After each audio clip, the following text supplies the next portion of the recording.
Alright, what is going on? Is this a good angle? Yeah, it is. Okay, I just woke up. It's like 7 a.m. My room's pretty clean. I'm feeling pretty good. Last night was weird. You know, I used to have speculation about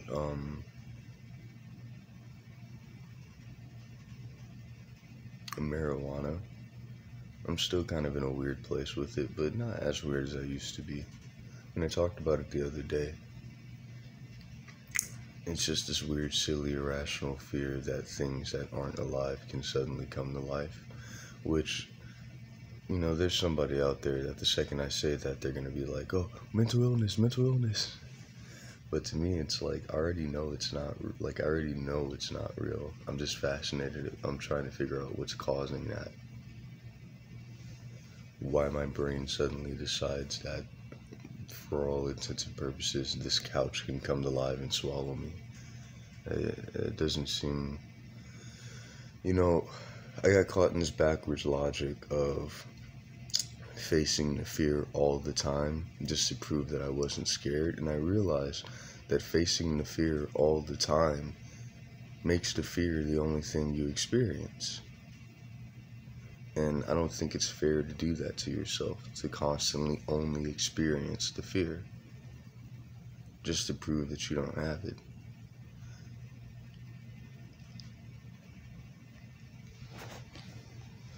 So I'm just kind of relaxing. There's this passive argument I think I've heard that, like, if you can't handle life while you're high, then you can't handle life. And when I say high, I mean I'm strictly talking about marijuana and nothing else.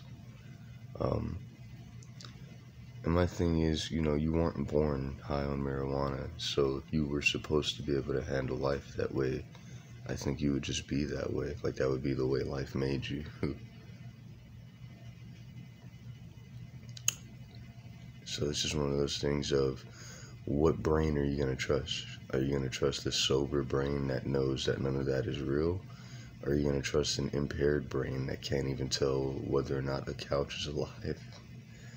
I mean, these seem like obvious things to me. It's crazy. About a month or two ago, when I was still living in my apartment, I saw on Instagram these weird images.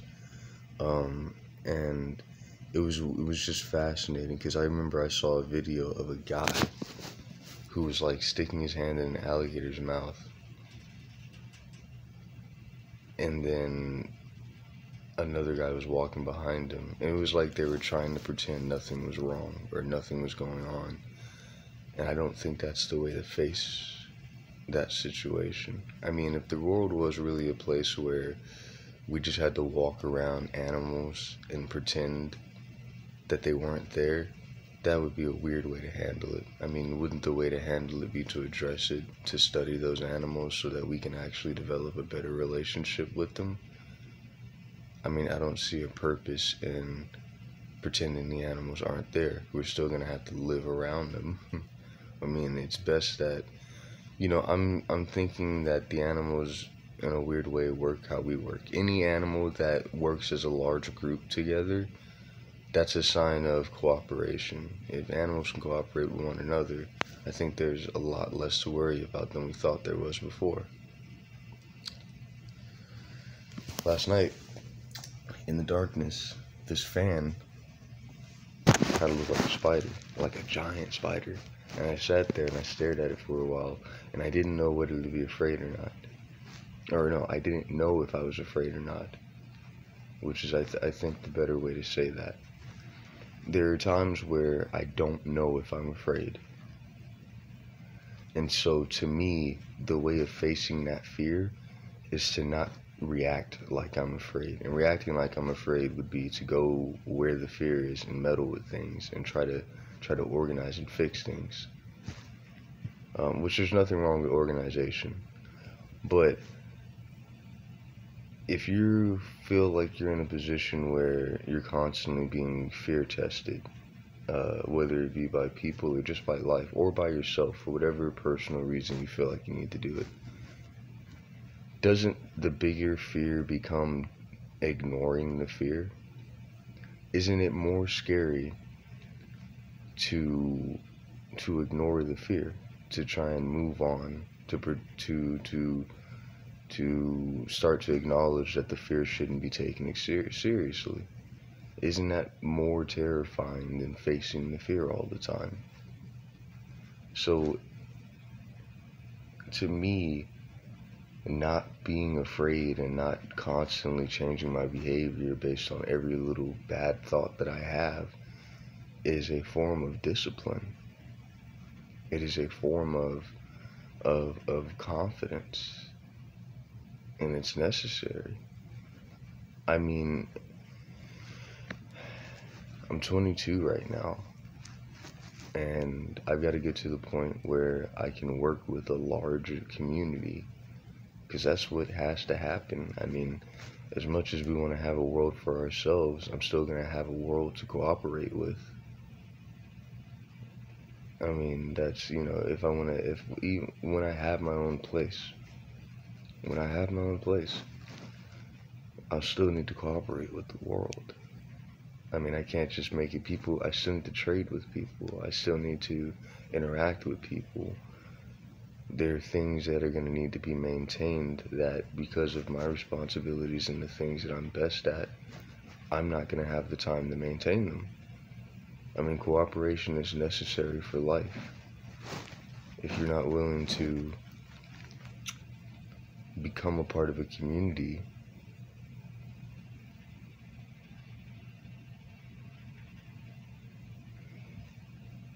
if you're not willing to trust the community will never be allowed to develop. I'll give you a good example, and this may be insulting and it might get me in trouble, but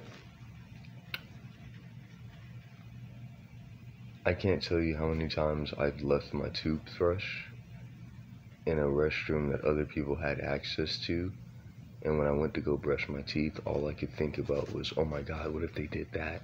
What if they did this to it? What if they did this disgusting thing to my toothbrush because they're mad or because they don't like me? And what I've learned is to just brush my teeth anyway, because not brushing my teeth would be the most insulting thing ever to those people, because it would mean that part of me believes that they're low enough to do that. I would be giving them the opportunity to be that immature, to be selfish, to be childish. And so in that aspect of facing the fear, my hair looks horrible. In that aspect of facing the fear, choosing to do the thing that I'm hesitant about, that I'm supposed to be doing anyway, is a great way to build trust within yourself towards others. And I may have trust issues to an extent, but I feel that I'm actively trying to remind myself that if I'm someone who can be trusted, then so can everyone else. And not everyone else in the sense that everyone else is in the stage in their life where they're making decisions as far as trying to be a part of a community, but everyone else in the sense that there's still something in everyone else that's just decent. And if I can't trust that that's there, well, then I'll never be able to trust the community with like a fucking 1,000 people, with 1,000,000 people. There's a giant world out there that you have to communicate with. If you can't trust 4 or 5 people, how the fuck are you gonna trust 1,000,000 people?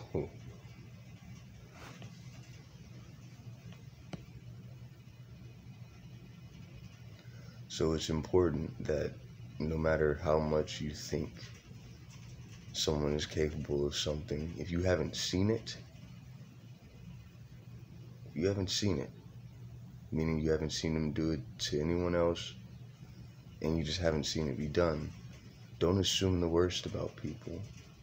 You're creating an opportunity to mistrust them, and that's not fair to anybody, especially yourself. Because how silly would it be to walk around paranoid of people who you can fully trust, of people who have the same concerns as you do, of people who just want things to work out, who just want to work together. How silly would it be to walk around not trusting those people? just because of a silly paranoid idea you have.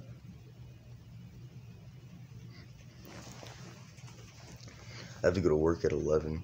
I stay there until 9 today, so it's gonna be fun. It's just watching the pool, doing paperwork, making sure everything's safe, checking the chemicals every hour. It's not a lot of responsibility, but it's enough to help me practice management, which is really, I wanted to go to school for business management. I don't know if I already said that, but FAFSA told me that I needed my parents' consent until the age of 25, and I was trying to do things by myself, and I thought that was really unfair, that even when I was trying to make the good decision, that there was just something that stood in my way, that even when I was trying to do the right thing for myself, that there was just some silly obstacle that was just unnecessary. Why is it that I have to wait until the age of 25? Like, I may be forgetting some element of that story, but no, I remember the element that I've forgotten. I was homeless at the time, trying to enroll in an online college, and I couldn't really put down an address until like a couple of months later. But that had been such a bad experience, and there had been so many walls to just claw myself over, that I kind of just didn't want to face it again. I mean, it was so annoying, and it left a really bad feeling. I mean, dealing with that made me feel like I was having my opportunity to better myself and grow taken away from me. And I didn't like that feeling, that all of a sudden these natural opportunities to be a good person, that there seemed to be some weird effort to reduce those for me. I didn't like that feeling. I didn't like the feeling that I couldn't be allowed to learn without other people's permission, that I couldn't be allowed to make myself better at being alive and at cooperating with others without other people's permission. I didn't like that feeling. It didn't seem right to me.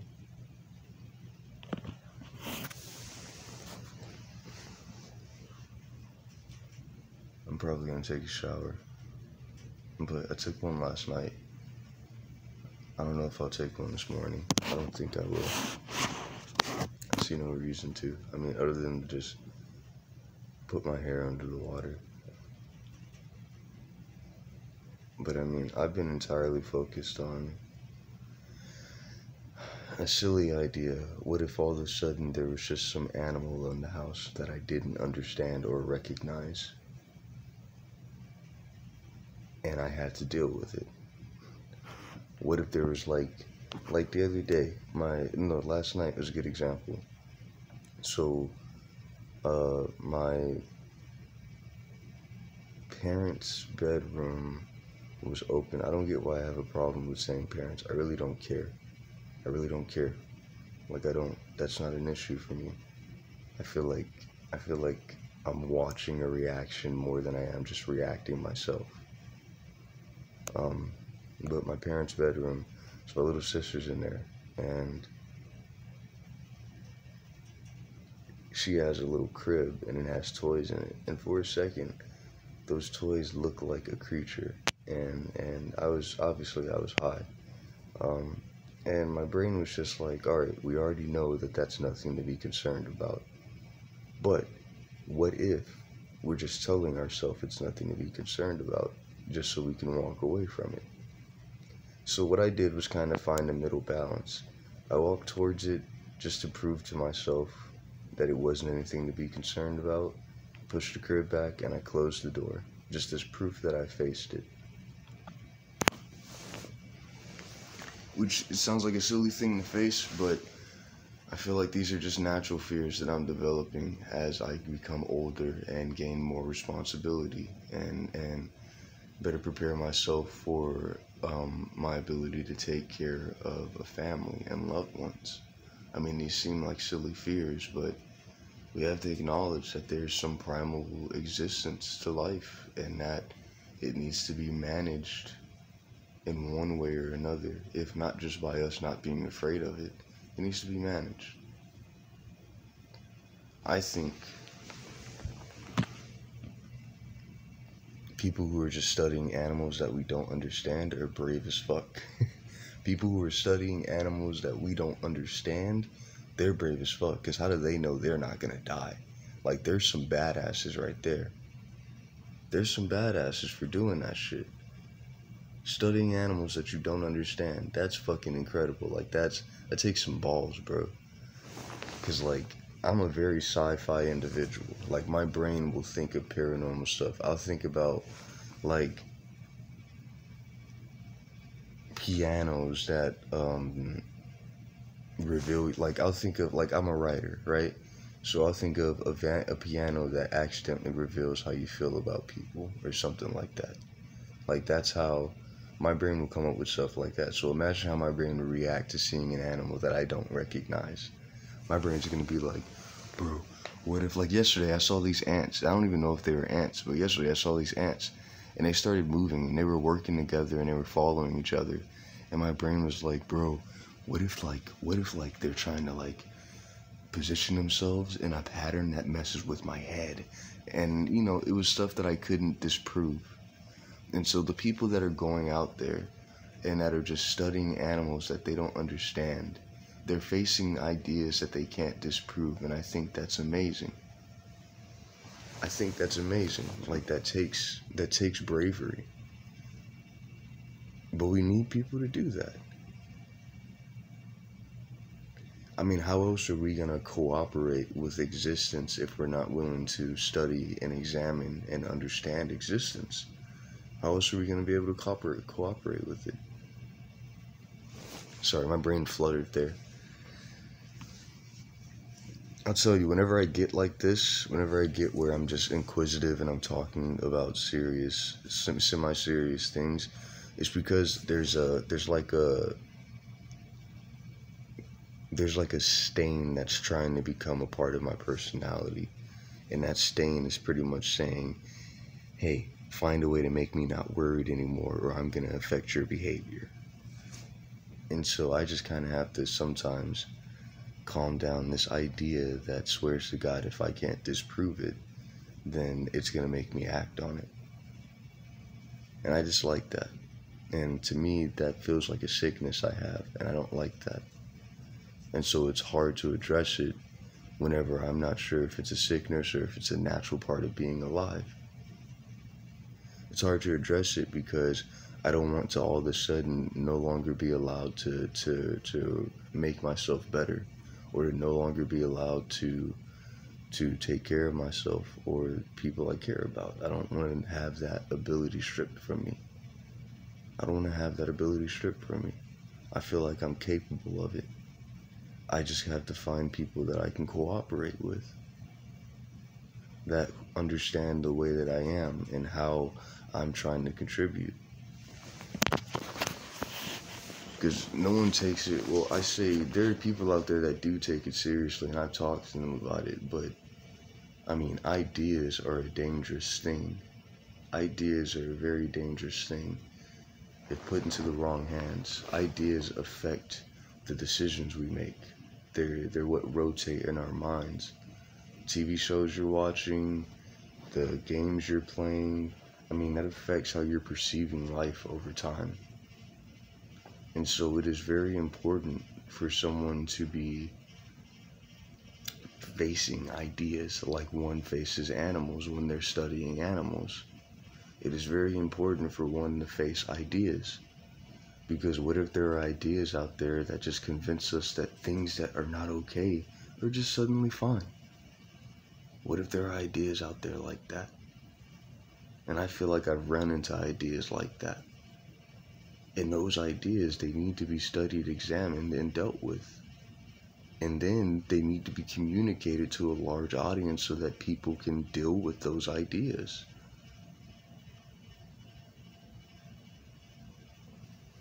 I mean, that's really the best thing that I can contribute, is that the way I talk, the way that I am, the reason I'm always fucking giving advice or whatever, the reason I'm always trying to describe life, I'm literally just fighting the ideas that are trying to convince me it's okay to give up. I'm literally just fighting the ideas that are trying to convince me it's okay to just become hostile towards everybody. I'm literally fighting the ideas that are trying to convince me that the world is just a war and I've got to win it. Those ideas are dangerous and they're sad as fuck, and they've got to be beaten, because if those ideas can pull the community apart, those ideas can literally make us not work with one another anymore. And how is the world supposed to work anymore if we don't work with one another? How are we supposed to manage this existence if we're unwilling to cooperate with one another?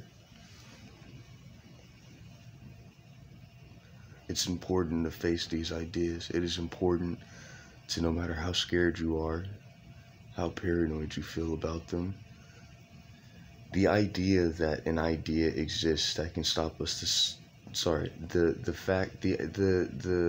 idea that an idea alone exists that can stop us from functioning with one another is important. That needs to be addressed and needs to be taken care of. And I think that's what art is there to do. That's what entertainment does. Entertainment is just, hey, relax. Hey, relax. It's gonna be fine. That's all entertainment is. Entertainment is, hey, relax. Everything's gonna be okay. You got this. That is all entertainment is. You watch shows like Family Guy and American Dad, and you see that they're constantly putting out really, really inappropriate ideas, but those shows, I think they're doing somewhat of a service because they put those ideas out there in a comedic way. They put those ideas out there in a way that isn't trying to force us to accept them, but in a way that makes those ideas absurd and kind of puts them in this weird fake reality where those are the only place where those ideas could even make sense. In a cartoon. Not in real life, but in a cartoon. If those ideas are going to be floating around, let's put them in a cartoon. Let's not have people acting on them in real life.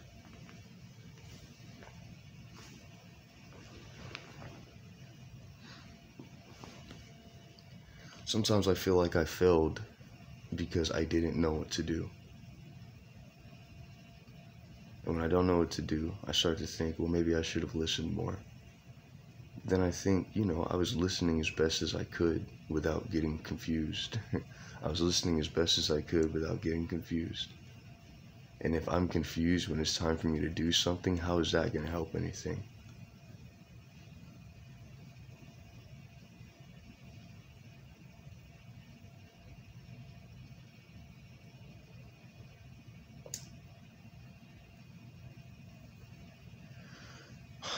There's a lot to handle.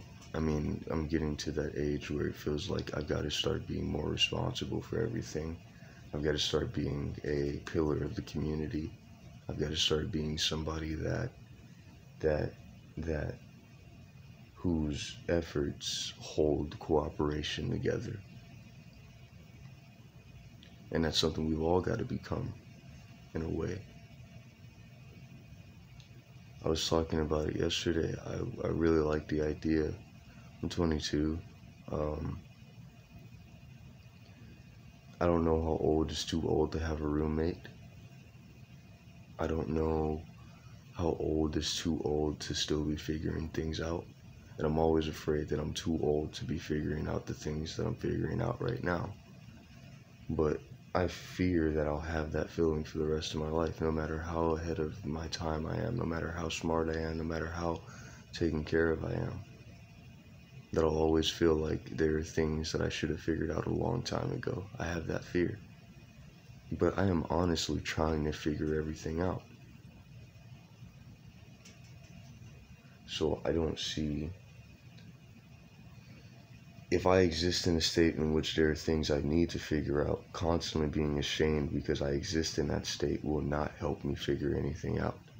Constantly being ashamed because it's like, babies are born, they're unable to walk, right?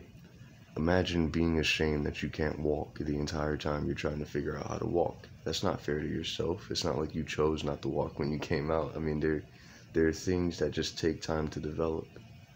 And if you're not allowing these things to develop in the time that they are, well, you're just going to atrophy yourself. You're not allowing the muscles you need to stand on to actually grow if you're just trying to use them before you're actually able to. Jeez, man. So it is very important for people my age to be a part of large groups, to be a part of groups of people their age, because that's how we practice managing communities. That's how we practice working together as a community, which is something we're gonna have to do. It's something we're gonna have to do. I know how old my parents are. I don't know how old they are, but I don't know how old is gonna be old enough that I've got to start taking care of everybody. I don't know how old that is. I don't know when it's gonna be time for me to just start taking care of people. I don't know when it's gonna be time for me to just start taking care of my parents, to start watching out for them, to making sure that they're okay. I don't know when that time is gonna come. And I'm so afraid that it might be tomorrow, and I'm just unprepared for it. And I know it's not going to be tomorrow. I know that. But it's going to happen eventually. It's going to happen eventually. I'm going to need to take care of more people. And if I'm not allowed to figure out in my own way how to do that, I'm just going to sit there feeling like I'm doing it wrong for the rest of my life. And that's not going to help me do it. If I feel like I'm doing it wrong all the time, that's never going to help me do it.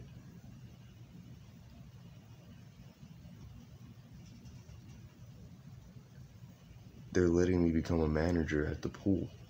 I've been taking that seriously because that feels like an opportunity for me to have more responsibility.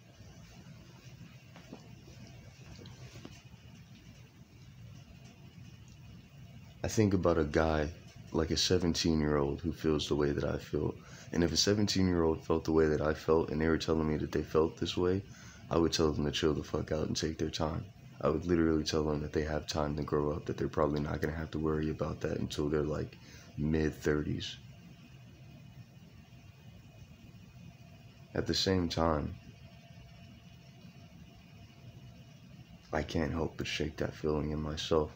There's some mistakes I've made in my life that if somebody else who I saw was a good person, who was trying their hardest to grow and do better in life, that if they told me they did those things, I would tell them, hey, don't worry about that shit. Move on. You made a mistake. You were a kid. Just grow past it. Don't ever, you already know better. You don't need to hold yourself to a mistake you made when you were young and barely had control over everything. Barely had control over yourself to begin with.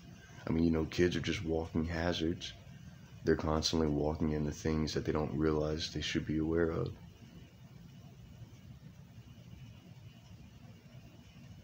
And so the fact that I could forgive somebody else for a mistake that they made in the past, but that I have struggled to forgive myself for mistakes that I've made, it baffles me. How is it fair that I'm willing to accept and move on from everyone else's tragedies, mistakes, the things that they're ashamed of, but I can't move on from the things that I'm ashamed of? Somebody were to told me, I've been told that people have done some of the mistakes that I've made, that they've made some of the mistakes that I've made, and I don't feel the way about them that I feel about myself. I still respect them, and I still see that they're trying.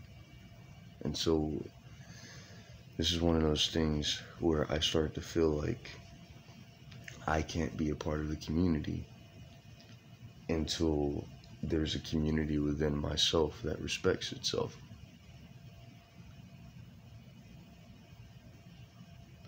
Until there's a part of me that can look at myself and forgive myself for any mistake that I make, for any failure that I have made, that I've experienced, that if I can't forgive myself for those things, I'll never be able to move on and just take care of life. If I can't just forgive myself for the mistakes that I've made, I'll never be able to move on from them and just take care of life and take care of myself and enjoy life. Make it a safe, productive, and comfortable experience for everyone.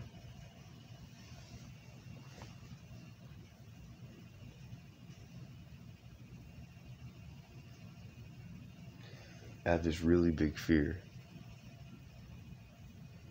that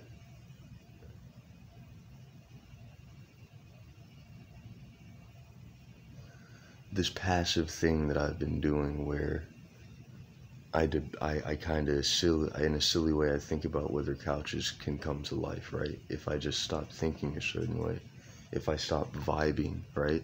If I stop vibing, will the couch suddenly come to life and eat me, right? And I just sit there and I go, that's the stupidest fucking idea. That's like dumb. Like the part of me that takes that seriously, I assume is a child. Like I assume that's just fear.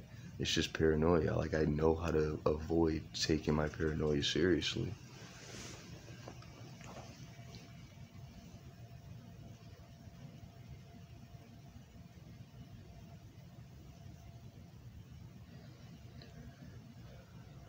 I feel like I'm having to prove to the community that where I say I would fit in best is where I would fit in best.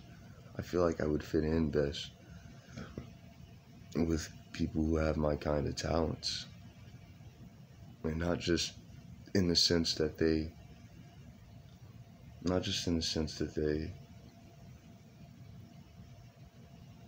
can make art or anything like that, but in the sense that they have their own little unique thing to contribute. They have their own little unique thing to contribute as far as facing ideas. And they all work together to put their idea, to put their skill, to create products with their skills. Like me, I want to make movies, I want to make music, I want to write series, I want to film things, and I want to create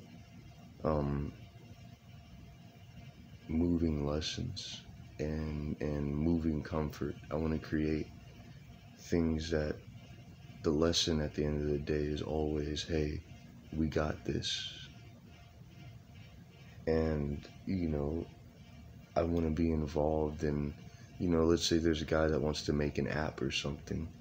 He does coding and computering stuff, and he needs me to make sounds for him. I can do that. Or if there's a person who does makeup art, like I can use them to help me make my films while also being a test subject or whatever they need me to be for them. I mean, a place where people just have developed their own skills in response to this thing that's been very hard to communicate my entire life up until recently. People who have these skills, the people that I used to be able to get along with, people who have developed these skills in response to studying, examining, and responding to ideas the way that somebody would respond to animals.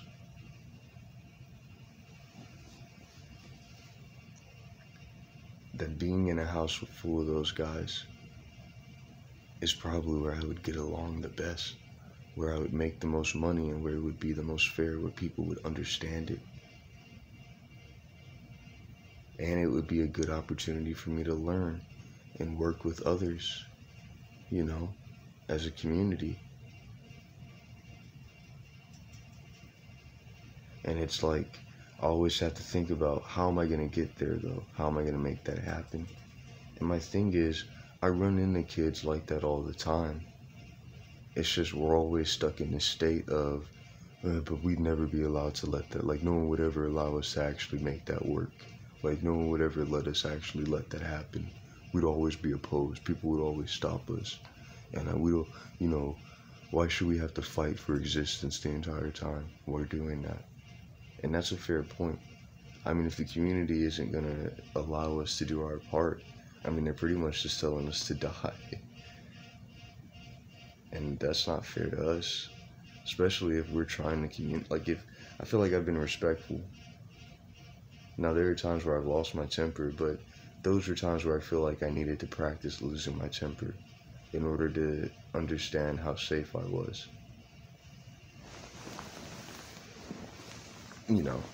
I mean, if there's an aspect of me that lacks self-control, like if there's an aspect of me that feels the need to react to things, how safe is that aspect of me? How safe is that aspect of myself? How can I be sure that that aspect won't ever go too far?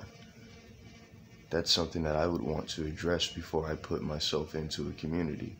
If I can't know that my reactions won't ever go to the point of genuinely meaning people harm, of genuinely plotting people's harm, if I can't know that no reaction to me would ever go that far, I can't willingly allow myself to be a part of a community. That's not fair, and it's not safe for the community. If I don't feel like I've got the self-control to keep myself from acting on the craziest and most absurd and angriest ideas, I can't be a part of a community. That's not fair to anybody. Not only others, but to myself. It's not fair. If there's something that I need to handle that makes me unsafe towards the community, I feel like it's my responsibility to remove myself from the community until I figure it out.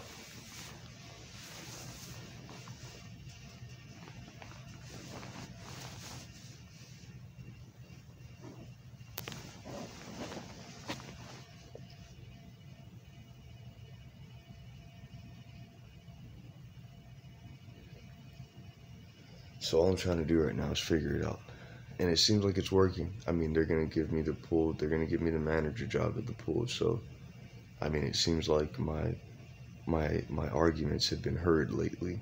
It seems like the community's kind of starting to hear me out a little more, because they're starting to recognize that all the rebellion that I had as a kid wasn't rebellion. It was me trying to fucking keep myself sane. And it sounds stupid, but you gotta understand, it's scary to walk around in this state where everyone treats you like you shouldn't have any idea of life. Like you should just be doing what anyone tells you to do.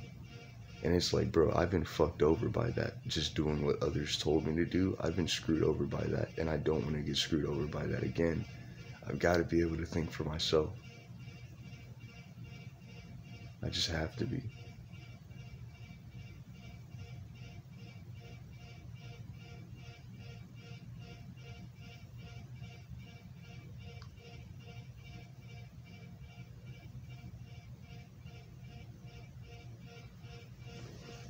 But I also don't want to be fighting people the entire time.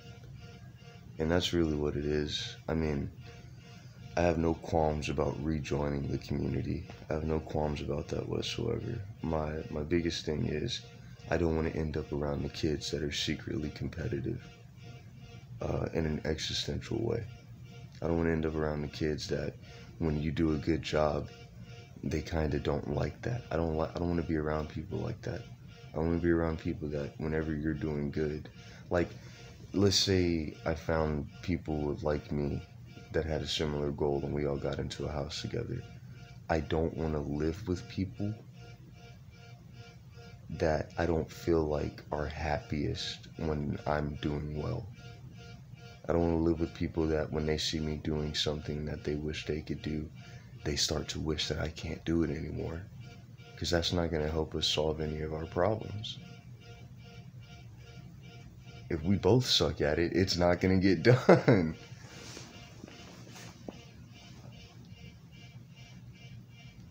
I want to be in a house where we're always happy to see each other doing better.